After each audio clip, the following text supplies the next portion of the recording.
Namaste everyone. Welcome to second PUC physics class.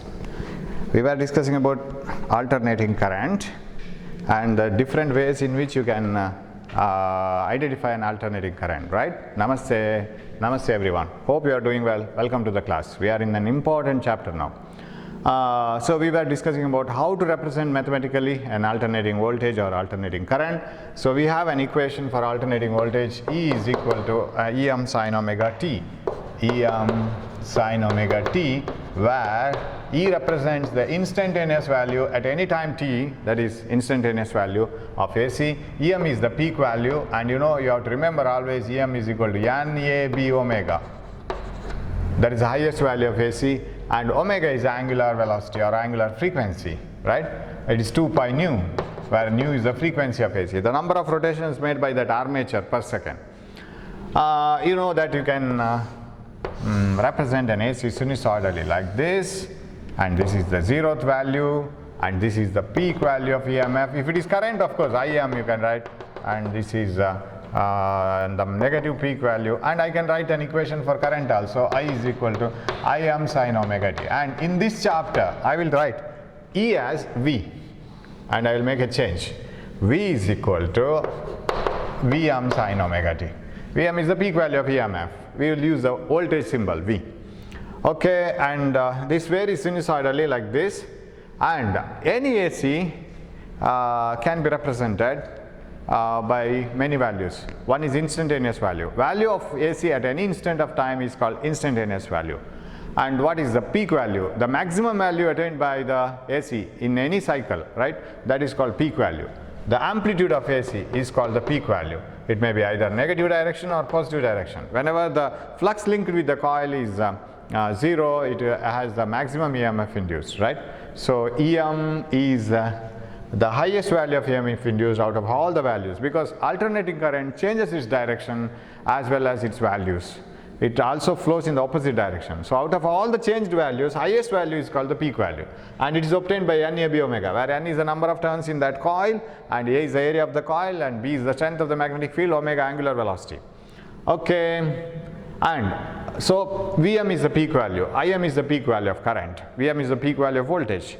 Now, you can represent an AC by average value, and you know that average value of an AC for the full cycle is 0, because for every value of sin theta positive between 0 and 180, there are negative values of sin theta after 180, and when you take the average value, you get 0. Average value of an AC for one full cycle is 0, but average value of an AC for one half cycle is defined as 2 by pi times the peak value.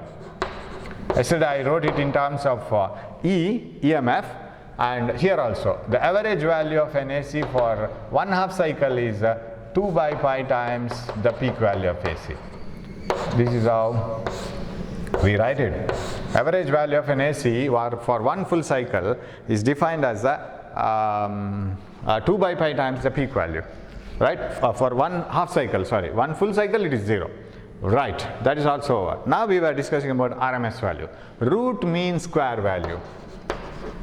Root mean square value or effective value of AC, and it is always determined as VRMS. In the NCERT textbook, every RMS current or RMS voltage is shown in bold letters like this.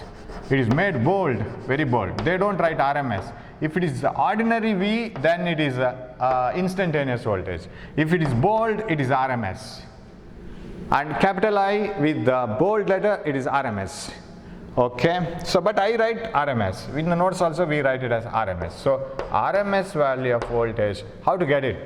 Why do we write RMS values everywhere? Suppose in a bulb it is written 100 watt, 60 volt. 60 volt is the highest voltage that you can apply for that bulb. What is that 60 volt? It is an AC voltage, alternating voltage it is. How much, what alternating voltage it is? Whether it is the peak value, instantaneous value? No, it is the RMS value.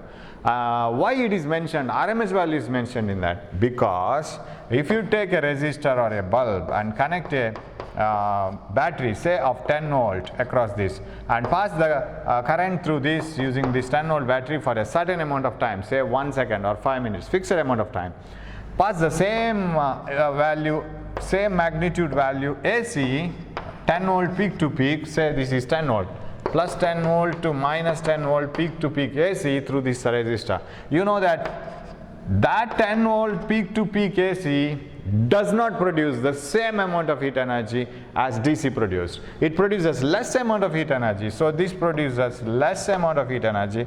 This produces more amount of heat energy.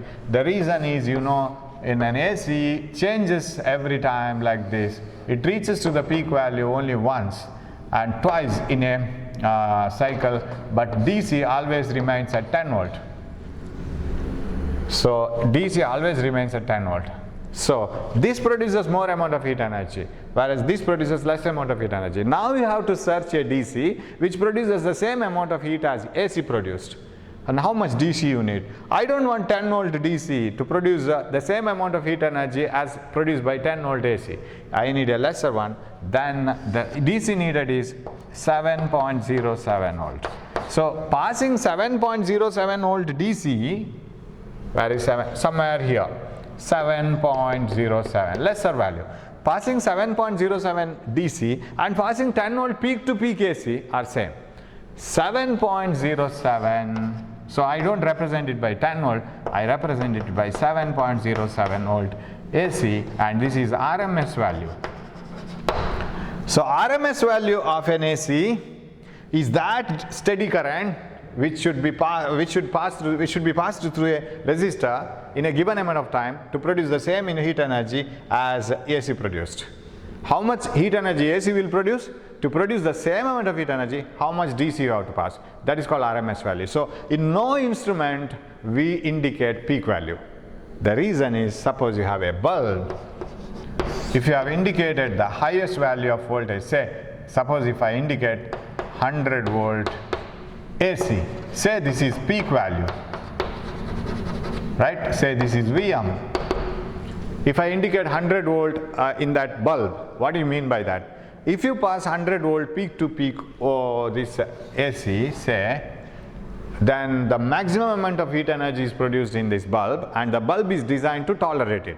The thickness of the glass bulb here, and the pressure of air created inside, the total amount of heat energy generated, because heat energy will make the gas inside the bulb to expand. So the thickness of the layer of the glass should be strong enough to hold it, otherwise it will break. So all these things are designed in such a way that when you pass peak 100 volt AC, it can tolerate it.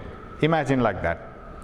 Now suppose by mistake, unknowingly, you have seen 100 volt, but you have forgotten that, without awareness, you've forgotten that it is AC, but you connect it to DC. Suppose you connect it to DC 100 volt, what happens? By chance, you know that 100 volt DC produces more amount of heat energy than this 100 volt AC. Because 100 volt AC will be, suppose this is 100 volt itself, I will increase 1 0, 100 volt, 100 volt. A 100 volt AC goes to 100 volt only twice in a cycle, but DC will be always at 100 volt. If you connect it by unknowingly, if you connect it to 100 volt DC, it produces more amount of heat energy. Bulb gets heated more than the required value, gases expand too much, and the bulb breaks. Instead, if you had written the RMS value instead of this one, this is peak value, forget it, write RMS value. If I write RMS value 7.07, right, 70.7 volt, what happens? Actually this value what is indicated is not the peak value. That AC goes to even 100 volt, but I have written only 70.7. Now what happens is, since you have written the lesser than the peak value, this AC and which has a peak value up to 100 volt, this produces the same heating effect as produced by DC of 70.7 volt. A DC of 70.7 volt, lesser voltage, and AC of 100 volt, peak value, more, produce the same amount of heat energy. So this is 70.7 volt, the RMS value of that AC. So if you indicate this now, that RMS voltage, by chance, without awareness, if you connect it to 70.7 DC, nothing will happen, because 70.7 DC, that is RMS value, right? That produces the same heating effect as 70.7 volt RMS AC or 100 volt peak to peak AC. So how can you define now? RMS value of an AC is that steady current or that DC which produces the same heating effect as produced by AC in a given resistor in a given time. How much AC produces, same amount of heat must be produced by DC. That value of DC is called RMS value of this AC. It should produce the same amount of heat as produced by the AC in a given resistor in a given amount of time. Then that DC is called RMS value of that AC. So RMS value is so famous. That means if you have an AC source of RMS value say 50 volt, then that RMS value of 50 volt and a DC value of 50 volt both produce the same amount of heat energy. We say that our home appliance AC is 220 volts, say. What is that 220 volt? It is not the peak to peak value. Peak to peak value is still higher. So it is only RMS value. So how to get the RMS value of an AC or effective value? That is why the name effective value. Effective value means that effective value of DC which produces the same heat. Okay, RMS value of an AC is peak value divided by root 2. Do only this much. 1 by root 2, you have to remember. 1 by root 2 is always 0.707. Root 2 is 1.414, you know it. 1 by root 2 is 0.707. Don't forget it. Right? So, what else? Yeah. That is the way in which we represent any value. So, unless, suppose if you get in a problem, an AC source of 100 volt and 50 hertz is connected to a resistor and so on. What is this 100 volt? Not mentioned. If it is not mentioned, it is RMS. If it is peak value, if it is say average value, they have to mention it.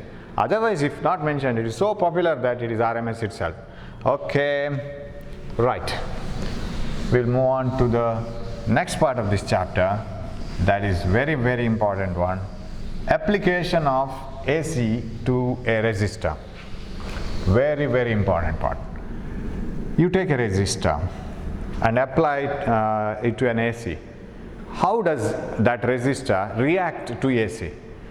And always the resistance is measured in ohms, right? 100 ohm, 500 ohm, 20 ohm, 1000 ohm. What is that resistance? It is the opposition to the flow of current. That means flow of electrons. When DC flows, electrons will be flowing in the same direction. When AC flows, they will change the direction, right? Now and then, because current will change its direction now and then. Now, when AC flows through a resistor, when DC flows through a resistor, resistance won't change. If you have a 100 ohm resistor connected to a 10 volt battery, you know that resistance of a material does not depend on the source across which it is connected. Because you know R is equal to V by R. How do you measure the resistance of a resistor? You take a resistor, connect it across a battery. Sir, which battery, sir? Any battery. Connect a voltmeter across this, connect an ammeter in the circuit. You know the polarities. If you take it like this, it should be plus here. It should be, if you take it like this, it should be minus here.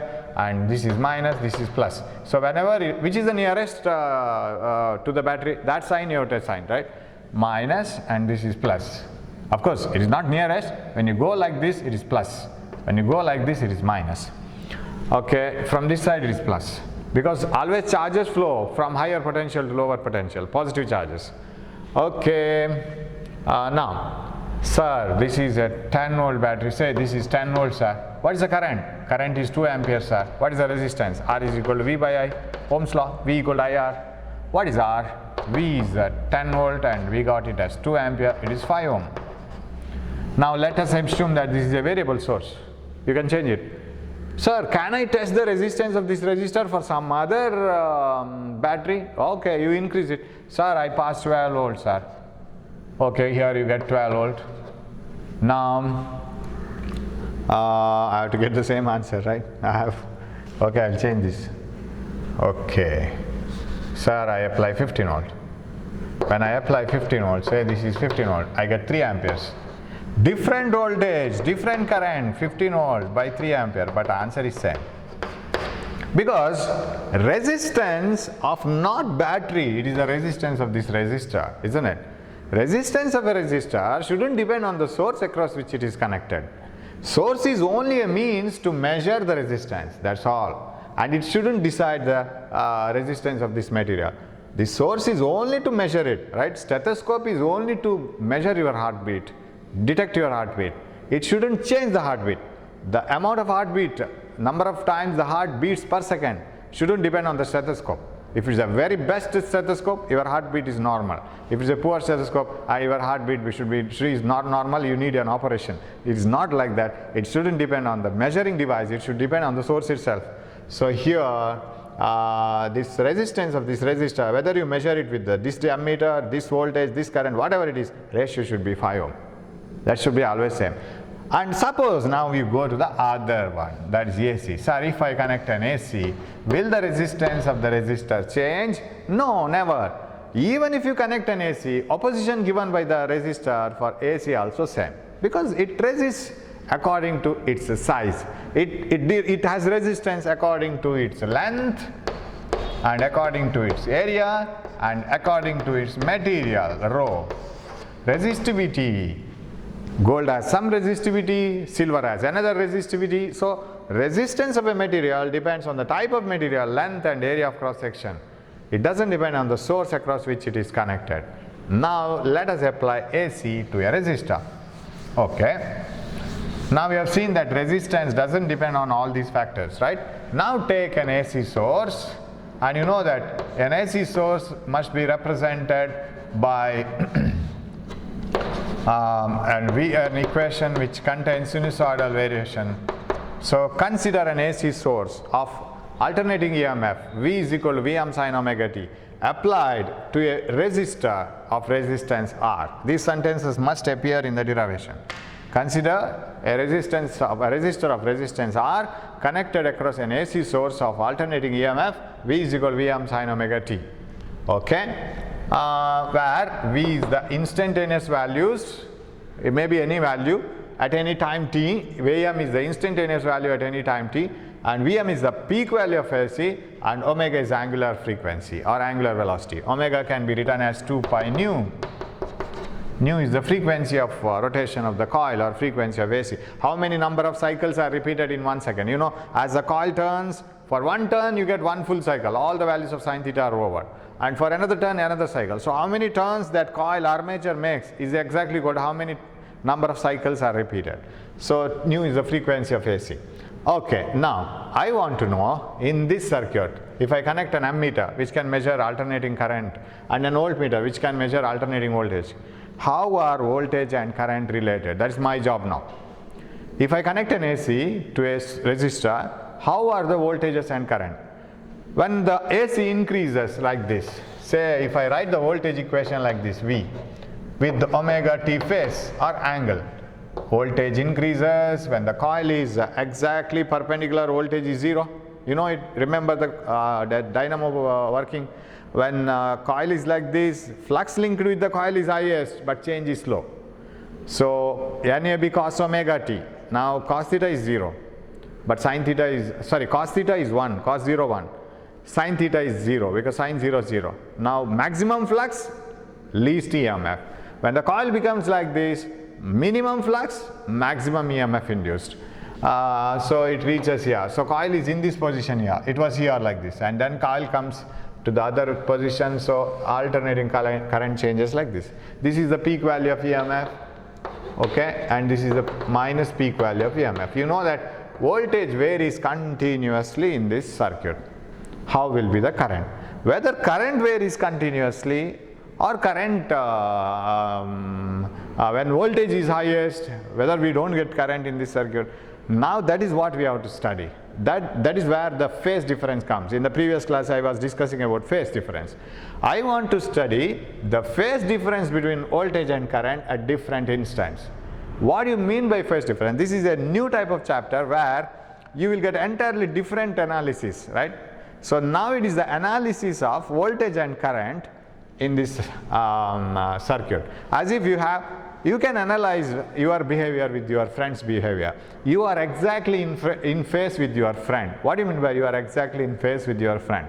When your friend is happy, you are also happy. That means when one is in the peak, another is also in the peak, like this. Suppose you have two waves like this. One wave is like this and another AC is like this, say. This is you and this is your friend. When your friend is happy, you are also happy. When your friend is sad, you are also sad. when your friend is very angry, you are also angry. You are in phase with your friend. Whereas if you just compare with your behavior with your enemy, how will you be? When your enemy is very, very happy, you are very sad because you don't digest it. And when your when your enemy is very sad, you are very happy because something has happened to him, you are very jealous of him. In such a case, how will you write the equation? Or how will you write the two waves? If it is you and if your friend is like this. When your friend is angry, you are happy because he is angry with something which he has lost. And like this, so it will be exactly opposite, right? So the waveforms have to be compared. Now, you are comparing with your behavior with your friend's behavior or enemy's behavior. Now here, you are comparing voltage and current. Voltage, we have it here, first equation. How will be the current in this circuit? We have connected a resistor across an AC. AC doesn't give the same voltage always. Alternating source doesn't give the same voltage always. Voltage keeps on changing in the sinusoidal form. It reaches to the maximum and comes to the negative maximum and changes, keeps on changing. Now my question is, how does the current change in this circuit?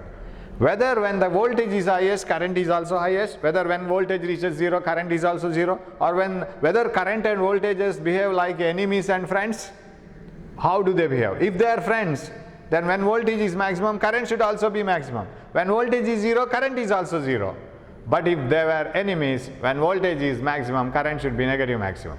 So how do you treat it now? Simply write the equation for current. How do you write the equation for current?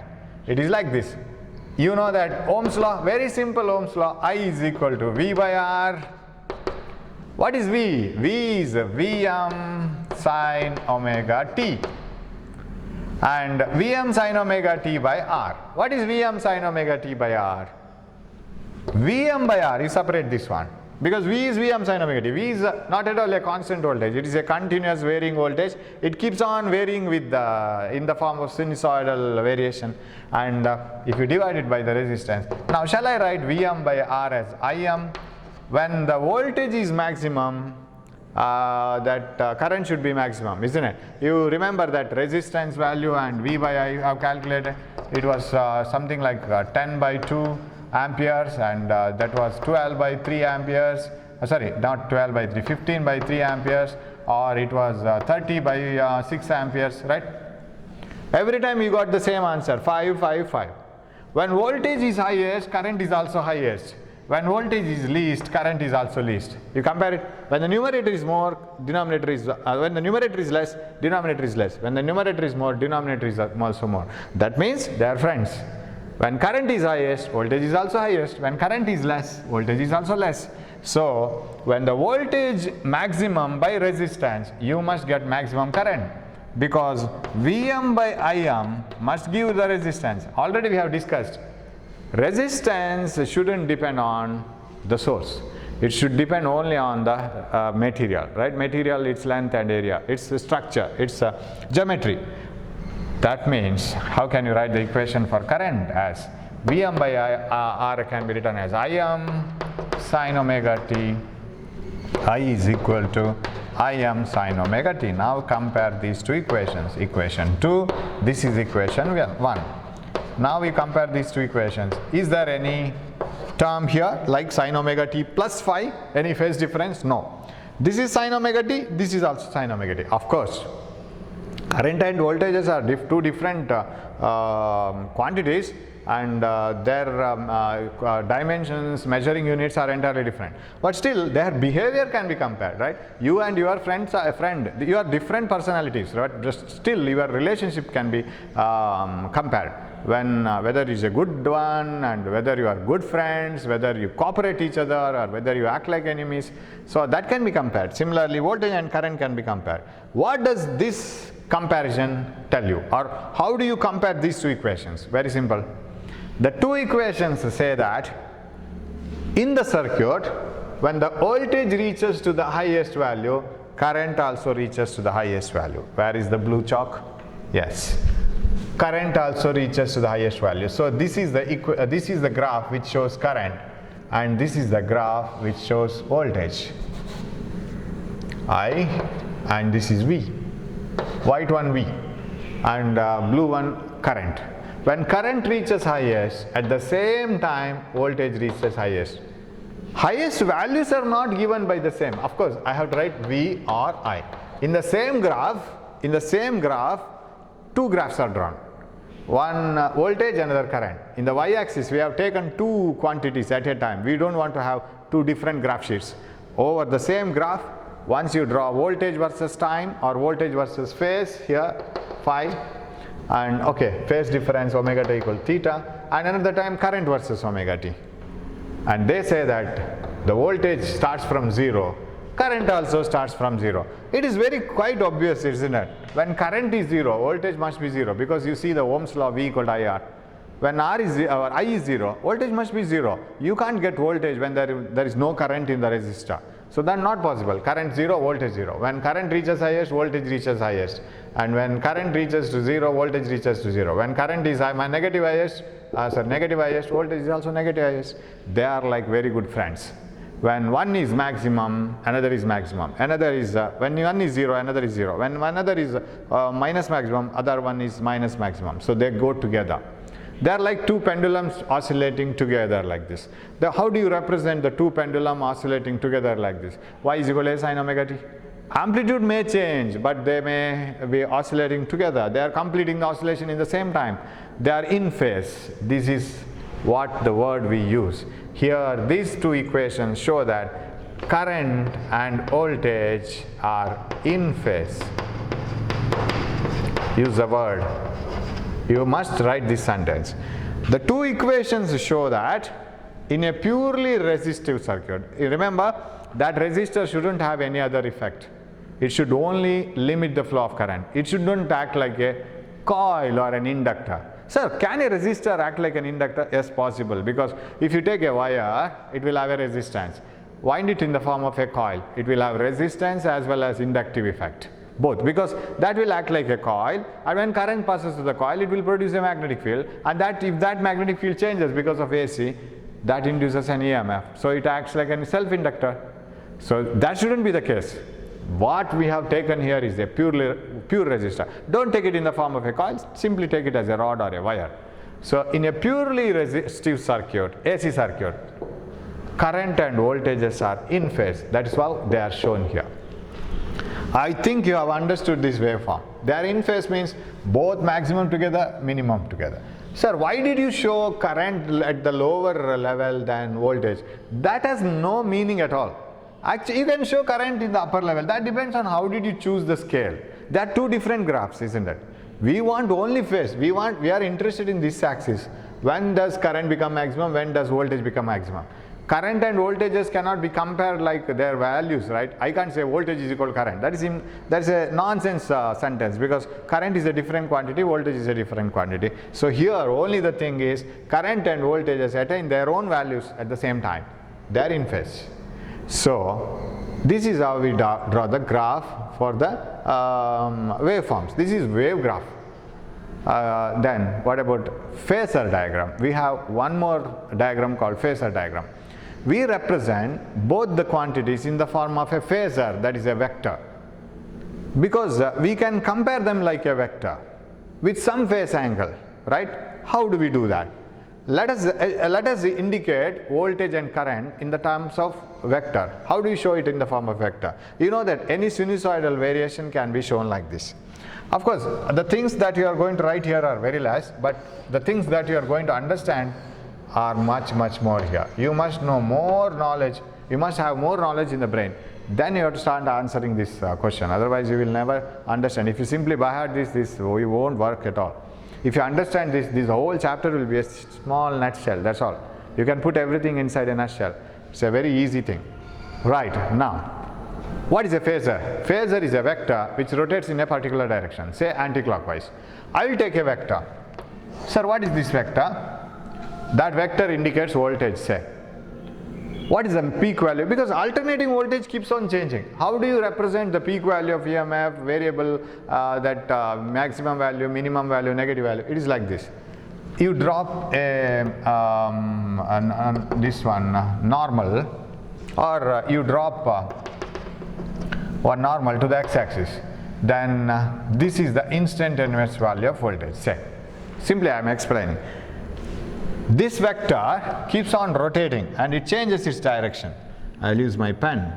This vector is keeping on changing its direction like this, rotating. And when that vector rotates, a normal drawn from its tip to the x-axis gives the instantaneous voltage. I can call it as a phasor. Phasor is a vector which represents the variation as it rotates. Now, what is this then? This is the phase angle. Imagine that coil which was rotating, armature which was rotating in the magnetic field. Sorry. Hope I have not lost this one. 1 minute. Okay. Right. So imagine that armature rotating in the magnetic field like this. It was rotating like this, right? When it rotates, you know that now theta is 0 because normal to the coil magnetic field make the same direction. So it is 0. And as it rotates, theta 90, 180 like this. And that theta is here, right? When the vector is here, its projection on x-axis is only this much. Am I right? When the vector was here, suppose you imagine the vector on the x-axis itself, right? Its projection is maximum. As it moves like this, you see, when it is here, its projection is highest. As it moves like this, its projection gets lesser and lesser in size. When the vector is here, say, like this, its projection on x-axis becomes 0. Hope you have followed it, right? So projection of this vector on the x-axis, its length keeps on changing. When it is here, you have full projection. When it is here, the projection becomes lesser, lesser, lesser. Now the projection is 0.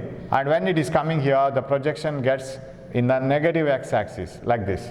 That projection varies very similar to this sinusoidal variation. So you may be remembering that getting the equation for sinusoidal variation, simple harmonic motion, by assuming a particle moving in a circular path. Remember? I'll rub this because I want to show you what is a phasor. All these things you are not going to write in the exam. You should know this. So you take a particle moving in the circular path. Now take the projection of this particle on x-axis or y-axis, whatever it is. Simply when you take the projection on y-axis and take the projection on x-axis, you will have a change in only sin theta cos theta, that's all. In one equation you will get y is equal to a cos omega t, another one y is equal to a sin omega t, that's all. Both are sinusoidal variations. Now the projection, either you can measure this projection, you see. Let me measure this projection. When this vector is here, this projection becomes 0. When the vector goes like this, projection becomes maximum. And when the vector falls here, the projection decreases. When the vector is here, this projection is more. When the vector is here, this projection is less.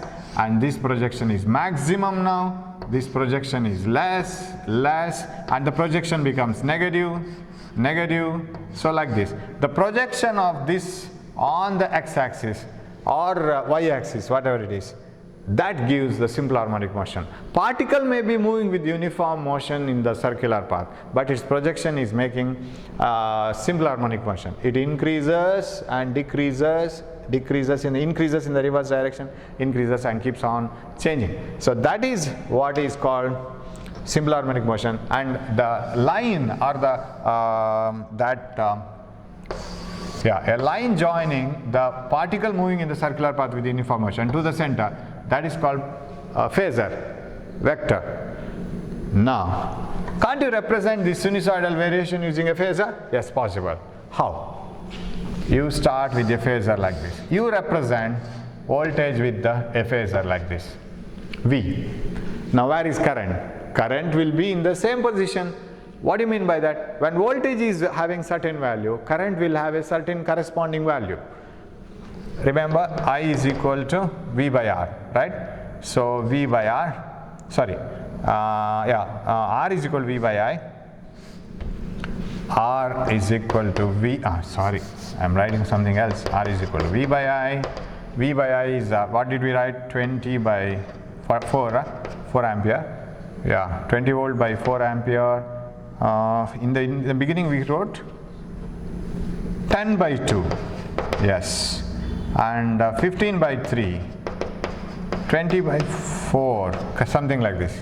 See, when V is highest, I is highest. When V is less, I is less. But they are varying simultaneously. When V is somewhat in between these two, neither maximum nor minimum. I is also neither maximum nor minimum. There was some value. This value of EMF here is some value of EMF, and correspondingly we will have some value of voltage here, right? And when V reaches highest somewhere here or here, whatever it is, when V reaches highest, current also reaches together. That means the two vectors, the two phasors, they go together. Voltage follows current in the same way as voltage changes. Current changes in the same way. That means when voltage increases, current also increases. When voltage decreases, current also decreases. When voltage reaches zero, current also reaches zero. When voltage goes to the minus maximum, current also reaches minus maximum. They are different quantities, but they reach their highest and zero and negative highest values together. That is what is given here using a phasor diagram, simply representing the two current and voltages using two vectors, and they are having the angle here, omega t. At any phase omega t, they are in phase. That's what is shown. And if you want to show both of them together, you have to draw it like this. Yeah, I have enough time. I will write all the things now, right? So if it is asked for 3 marks, how do you represent? The question will be like this. Show that in a purely resistive circuit, current and voltages are in phase. Purely resistive AC circuit, current and voltages are in phase. So from where you have to start? It is like this. Take a resistor, connect it to an AC source. R be the resistance of the resistor, and it will let it be an alternating voltage source of EMF. V is equal to Vm sin omega t, where V is the instantaneous value of EMF, Vm is the peak value of EMF, omega is angular frequency 2 pi nu. Equation 1. Now what is the current in the circuit? According to Ohm's law, current is voltage by resistance. But voltage may be any voltage among Vm sin omega t by resistance. But what is maximum voltage by resistance? And that can be treated as the maximum current in the circuit. Vm by R is equal to Im sin omega t. And this is equation 2. What does this equation 1 and 2 represent? They say that current and voltages are in phase. Equations 1 and 2 say that current and voltages are in phase. That means when current reaches highest, voltage also reaches highest, current reaches zero, voltage also reaches zero. They are together like very good friends. And how do you represent it in waveform and phasor diagram? It is like this. First you represent it in waveform and then phasor diagram here. Of course, like this. We write it like this. First waveform diagram, like this. Now this is voltage curve, say, okay, where is current curve? Current curve should go along with that. Either you can show it within or away, whatever it is. So this is Im sin omega t, this is Vm sin omega t. They are in phase. Now at any moment you drop a line here. I will use one more color chalk like this. This wire is disturbing me. So you drop a line here. This is the condition omega t, because as the armature is rotating, it will produce different amount of voltages. When it is like this, zero voltage. When it is like this, maximum voltage. So in between different voltages. We will analyze the situation at some angle of the armature, that is phase angle, omega t. At some angle omega t, 30 degree, 32, 50, whatever it is. And when you cut this here, you know that at that instant, voltage is here, current is somewhere here. Am I right? Current is here and voltage is here. Hope you are following this. I am transferring all the ideas to the phasor diagram. This is wave diagram. I want phasor diagram. So here this axis is either voltage or current, because both are plotted here. That's why you have both. Now at an instant of the phase of the armature or phase of the AC, voltage and current are here. Now represented by a phasor diagram. Now if I represent voltage here, then this is V, Rms value, say, then this is the current position. Current is following the voltage. And for this position, this phase angle, because this is phase angle omega t, okay, this is omega t. For this phase angle omega t, now this is the condition and this is omega t, and voltage and current are in phase, and you have to show this is I. Okay, this is what you have to write. Of course, you will have plenty of doubts in this. Sir, what is this phasor and all? As you study one by one, and you are going to study inductor circuit and inductor and capacitor circuit, and all the three clubbed together, resistor, inductor, capacitor in series. So you will totally have 4 circuits, one resistor, one inductor, one capacitor, and the last one connected all in series, resistor, inductor, capacitor. When you study all the things, you will come to know what we are actually studying, what we are analyzing. But now for the time being, you may have plenty of doubts, and what is this and what is this analysis, and finally it will end up with a beautiful result. When you connect all the 3 components together in series, what is called series resonance circuit, you will get a beautiful output which is used in radios and TVs, right? That is the most important part of this. Very easy to learn. Only the thing is you have to grasp everything little by little. So now for the time being, this is enough. So study this properly. Of course, derivation is only 2 steps. Next we will see another circuit. I will just put a small idea to your brain. Can you have a component here instead of resistor? You know many components, right? You have studied say capacitor, you have studied inductor, many things. Can you have a component here? When you connect it here, voltage and current should be different phase, in different phase. Indifferent means when voltage is highest, current should be 0. When voltage reaches to 0, current should be highest. When current reaches 0, voltage should be negative highest. When one pendulum is here, another pendulum should be here. So like this. Very strange case. When the current in the circuit is highest, there is no voltage. When the voltage in the circuit is highest, no current. Can you have such a situation? Can you have any component, such a component here where when current is maximum, voltage is 0? Think it of. We will have it in the next class. It is possible. So that is capacitive circuit actually. I have given the answer. We will see the effect of AC on capacitor in the next class. Till then, study this one. Don't waste the time. Take care of your health. Thank you.